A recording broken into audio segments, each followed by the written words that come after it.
Не помина ниту една недела од примопредавањето на функцијата со цвеќе. Новиот и екс-градоначалникот на Скопје, Ѓоргиевски и Арсовска им се вратија на кавгите. Овој пат околу долгот на градот и отпуштањето на околу 500 вработени од јавните предпријатија. Откако Ѓоргиевски вчера во телевизиско интервју посочи дека долгот на градот ќе надмине 300 милиони наместо очекуваните 200, а заплати на отпуштените што на оделена работа годишно се трошеле 5 милиони евра, со реакција согласи доскорешната градоначалничка. Арсовска на социјалните мрежи тврдењата на Ѓоргиевски ги нарече лажни и го повика јавно да ги соочат аргументите. Побара сите отпуштени да се објават со име и презиме и обвини дека со чистката се прави простор за нови партиски кадри, а побара и јавно да се објави кои јавни предпријатија, колку, на кого и од кога должат. Од кабинетот на Ѓоргиевски за Канал 5 велат дека досегашните проверки покажале долгот 133 милиони евра, а согласно краткорочните и останати финансиски обврски, долгот ќе надмине 300 милиони евра.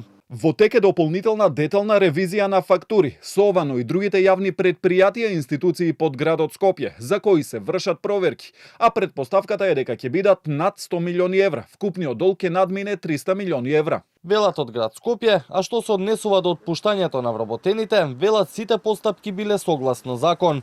Со реакција на Facebook статусот на Арсовска се огласија од ВМРО ДПМН. Колку е поблиску до правдата, толку Даниела Арсовска ќе е бучна и нервозна. Порача оттаму, додавајќи дека новите градски власти се справуваат со она што таа го оставила позади себе.